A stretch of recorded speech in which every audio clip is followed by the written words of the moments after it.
of 2 games, and we all know to it that in the first match day, that's when we went ahead to see Switzerland knock out Italy. Then we had the following game of Germany knocking out Germany knocked out they beat that team by 2-0. It was Denmark. Then yesterday we had England knock out Slovakia by 2-1, and Spain knocking out Georgia by 4-1. And here we come today, match day 3 of the round of 16. France has gone ahead to knock out Belgium by 1-0, an own goal from Vertonghen.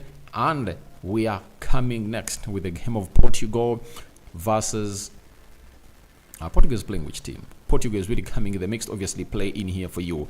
And France, William Saliba's France has gone ahead to knock out Leandro Trossard's Belgium. So welcome to this channel. Smash the like button, comment and share. If at all you're watching us for the very first time, endeavor to subscribe to this channel so as not to miss out on the stories that we do upload in here on a daily. Rokani David is my name, and I hope you guys are really having fun. Let this really coming through in a very big time in there for you. And we all know that it's not an easy tournament because we've gone ahead to see how big teams have gone ahead to be flowed down by certain teams. So the game of football kick started off, and France looked to be a better side, but they never really went ahead to obviously play as a France that we expected to see. And I've always gone ahead to let you know that France has always going to be playing like that. If you never know, if you never knew France, that's how France really plays. France will capitalize on moments. France will create chances because of the quality they really have in the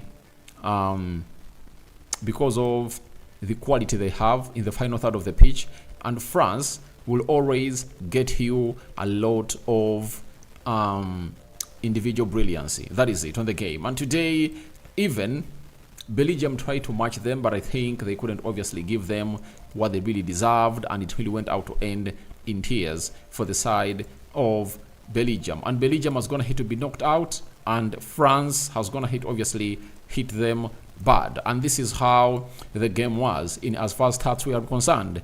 19 shots by France, 5 shots by Belgium, 2 shots on target by France, 2 shots on target by Belgium, 55% ball possession by France, 45% ball possession by Belgium, 608 passes completed by France, 498 passes completed by Belgium, 92% passing accuracy, 88% passing accuracy. 7 fouls by France and 10 fouls by Belgium. 3 yellow cards to France, and Rabiot is really one of those that is a culprit. 2 yellow cards to the side of Belgium, 0 red cards to both sides, and 1 offside to the side of France, 0 offsides to Belgium, 5 corners to France and 2 corners to the side of Belgium. And Cole Muani had to come off the bench to see to it that he puts in a very good shift that obviously saw the guy called Vertonghen really hit that, or see the ball reflect off his foot into the back of the net. But that came in through after Kevin De Bruyne went ahead obviously direct a very good shot to the goalkeeper of France and went ahead obviously to really save it. So France is through, and they're into the quarterfinals. As I told you that I'm really doing great when it comes to the teams I went ahead to predict as the ones that are going to be responsible for playing into the the teams responsible for being favorites. Germany, France, England are in, and Portugal is playing today, and I know it's also going to be through to the next level. So those 4 teams are really in the mix to obviously just hit out for the next big positions, and we are now getting to where we want to be. As I told you, I'm going to be coming in through to obviously drop a huge video of the match previews from Thursday, because the quarterfinals I think are commencing on Friday. On Thursday, I'll come in through to do those previews, Spain, Germany, and very many others. So we wait and see how that pans out. England is going to be playing Switzerland in the mix, and a lot is going to be doing in it for you. Now, I would love to obviously credit France for keeping a clean sheet, keeping it tight at the back. It has been the man known as William Saliba, and his game by numbers has been really overwhelming. William Saliba is something else, and for everyone who doesn't really appreciate that Saliba is the best defender in the world, you need to obviously come out and really get your facts right, because you are living in denial, 1, and you don't really know what this man is all about. He went ahead to pocket Romelu Lukaku throughout the game. And let me show you his game by numbers to show you how good this guy went ahead to obviously look throughout. And it's Stateman Dave bringing us his game by numbers. 100% tackles won, 97% passing accuracy, 64 out of 64 out of 66 passes completed, meaning that he only had 2 passes erroneously placed. But 64 passes were really in right positions. Then 4 clearances, 2 interceptions, 0 times dribbled past, meaning that no player dribbled past William Saliba into the mix. And that's why the Rolls Royce of William Saliba is going to hit obviously coming through. Left with Lukaku in his back pocket. Obviously, he left with Lukaku in his back pocket. There's always going to hit to be a big question that who is going to be the replacement of Rafael Varane? And I was like, the replacement of Rafael Varane is already there. People are talking about Konate, that Jules Conde, Todibo. I was like, you are talking about something that you don't know. The main important bit of it all is to talk about the name called William Saliba. You might not be supporting Arsenal, but you have to admit that right now in the world, no player is going to hit obviously coming through to put in performances like William Saliba. Saliba has going to hit obviously put in a very huge performance, and in this tournament he's confirming to everyone that I'm the main man who is supposed to be playing for this side. So that is William Saliba for you, and he put up a very huge performance. And I'm still really tracking for a reason as to why Leandro Trossard never played part into this game. I'm still really trying to really put out my sources to really see to it that I get a very basic answer, because you can't tell me that in a game like this you don't field Trossard. You know, Trossard was on the bench and the manager couldn't obviously get him on. To me, it is really one of those reasons that has gonna hit obviously cause a lot of havoc for the side of for the side of Belgium to obviously get knocked out. When you look at Trossard, I think he would have gonna hit to do a better job than Lukaku. And not until Belgium gets rid of Lukaku, they won't really win trophies. All of the tournaments, even the golden generation, you know, that had Leandro Trossard, Kevin De Bruyne, Witso, they had, which other player? Vermaelen, Vertonghen. They had a very good squad, you get, that played in the Euros of 2016, World Cup of 2018.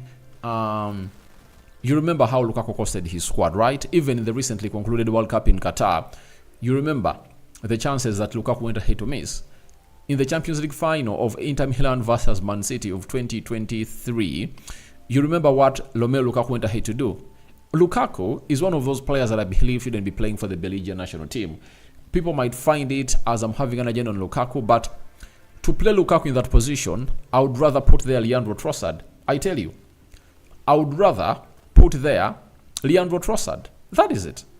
I tell you the truth, because I know what Trossard gives me, and he's really a very clinical guy. His runs off the ball really great, press resistant, and he can penetrate in there very well. And the manager took off Openda and never brought on Leandro Trossard. You know, he took off Carrasco and he never brought on Leandro Trossard yet. In all those positions, those players would have gone ahead to do a better job. And I think the manager had a lot to do in as far as leading to players like Yuri Tielemans. He never really came on the field of play, and that's another problem the manager went ahead to do, because if you don't get on Yuri Tielemans, Leandro Trossard, when you have them on your bench, then what else are you really gonna really be looking at? He even had Johan Bakayoko, and it's all about selection.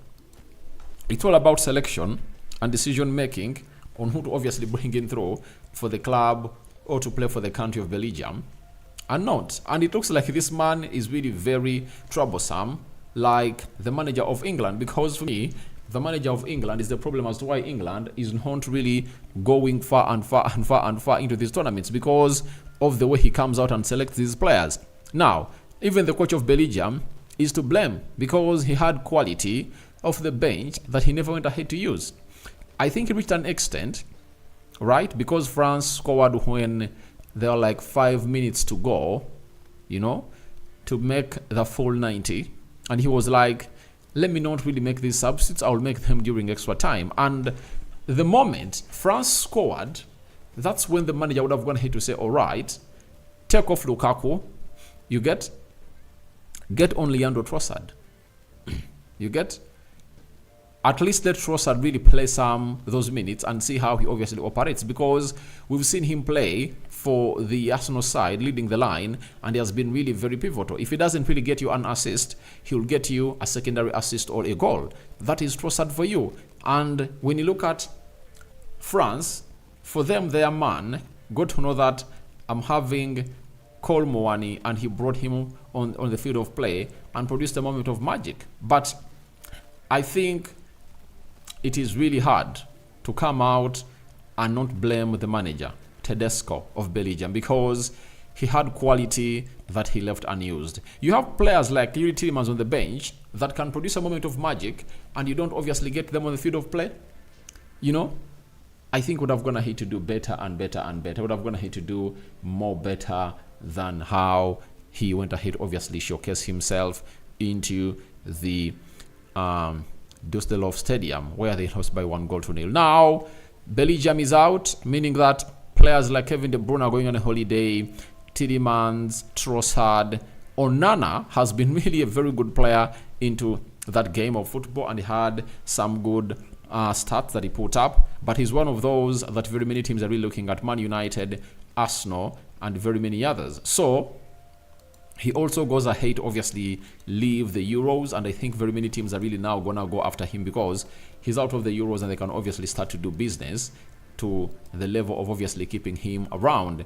Amadou Onana, game by numbers: 100% dribbles completed, 100% tackles won, 92% passing accuracy, 4 out of 5 ground duels won, 4 out of 5 long passes completed, 3 tackles, 1-man army. That is the guy known as Amadou Onana. So that is this is Amadou Onana for you. He's on the ladder of very many teams. Even Arsenal is really trying to convince him to obviously come and join if at all a decision is made that he's the right guy to obviously coming through. When we go to N'Golo Kante is another one who has gone ahead to resurrect his career back during the Euro tournament, and everyone is like, the guy is really good, and why did Chelsea offload him to Saudi Arabia? Not knowing that all what you're seeing from N'Golo Kante, it's because they offloaded him from a team from a side that needs, or from a league that needs a high intensive game, to a side whose intensity is really low, because you cannot obviously compare the intensity and competitiveness of the league, of the Premier League, to that of the Saudi Pro League.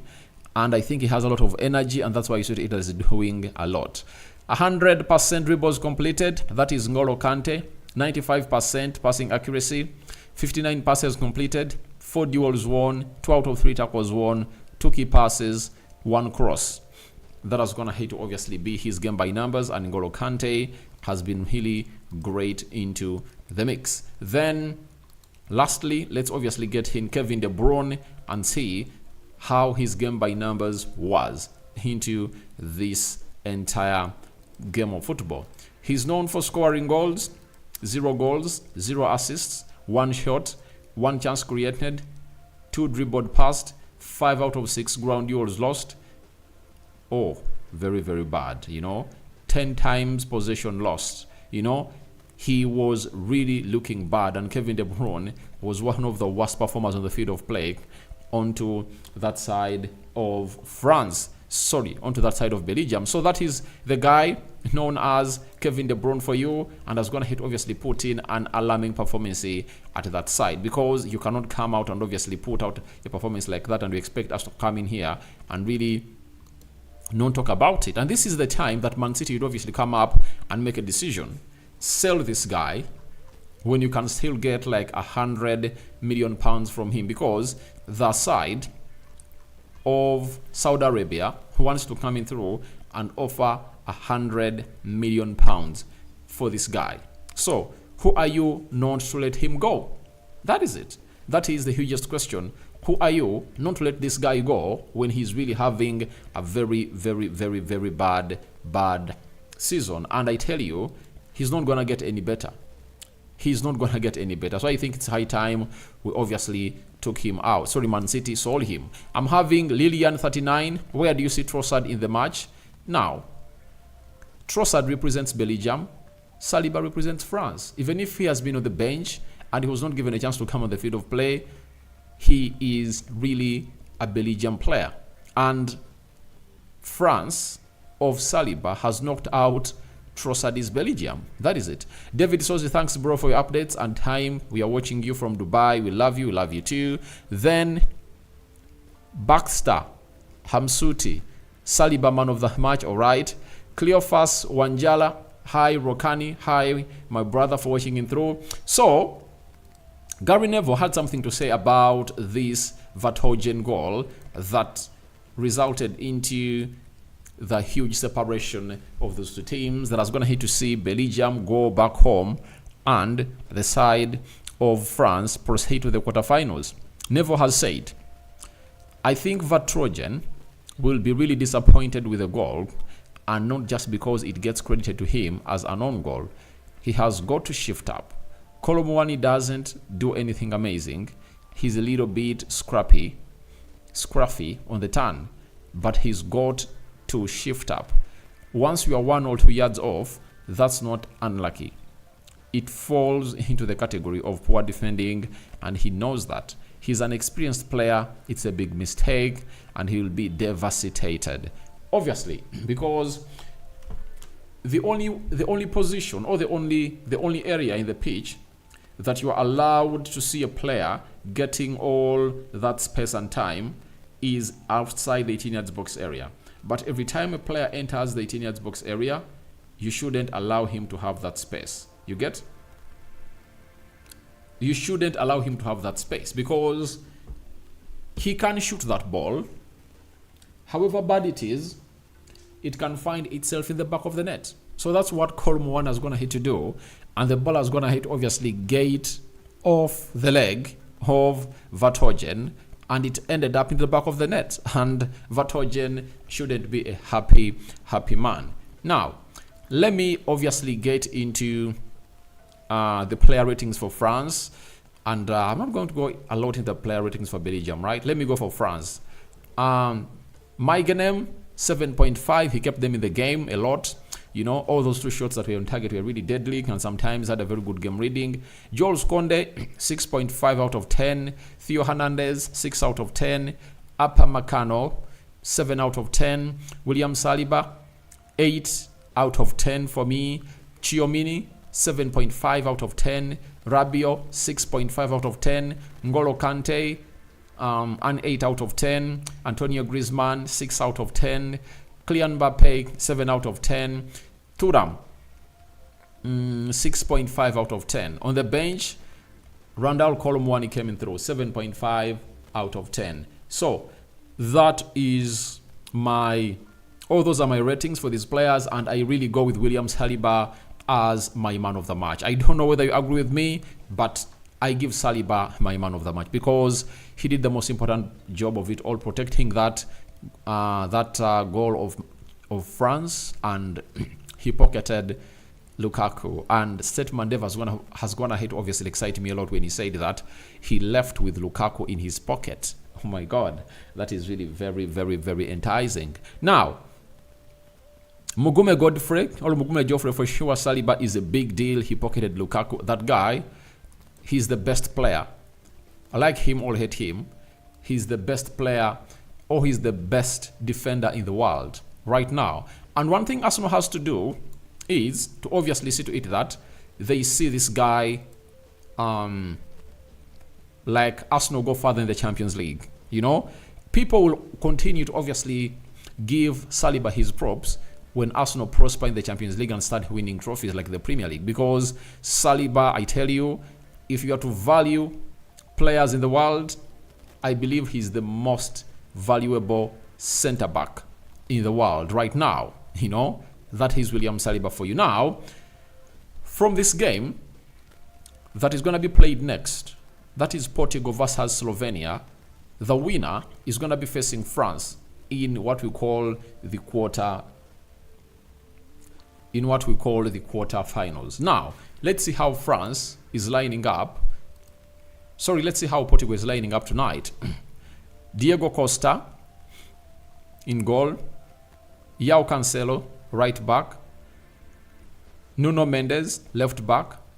Diaz, right-sided centre back. Pepe, 40-plus centre back. You know, playing onto the left side of the central defense. Then Vitinha, obviously, and Paulinho playing the double pivot. Bruno Fernandes playing the number 10 position. Bernardo Silva, right attacking midfielder. Rafael Leao, left attacking midfielder, and Cristiano Ronaldo in there for you. So when you look at this team, it is really coming in through to obviously try to go through. But Slovenia is going to be really little trickle side, but it will depend on to how the game plan is going to be, because this man hits very many chances to score, and they haven't gonna hit to score very many chances. And I think he's a liability to the side of Portugal, and time should come when he's just playing off the bench. But we wait to see how he's really gonna continue and really do his job in here tonight. Will he be that reason as to why they go through? But they really have a very good quality side as the side of Portugal. When we go to the side of Slovenia, Oblak in goal. Zaminic, right back. Balkovic, left back. Bijol and Duskic in the central defense. Elzinik and Serin into the double pivot. Stanjovic, right winger. Mlaka, left winger. And Sporara leading the line alongside Benjamin Šeško, a player that Arsenal really wanted and really slipped through their hands alongside Man United and Chelsea. So guys, that's what I had for you. I'm going to be returning with the game Portugal is done to obviously have something to say about this beautiful game of football. Then I'm having Boaz Ndiamohachi. Hi Rokani, didn't see Trossard. Where was he? He was on the bench and he never really featured. Maybe he really had a knock that we haven't gone ahead to be told about. Then Isaac Luswata, thanks for the show, bro. All right, thank you very much. And I believe I've gone ahead to serve and do what we call the due diligence to you. I sign out for now. See you later. I'm gonna be really recording a video, and it's gonna be uploading in like 1 hour from now. And turn your notification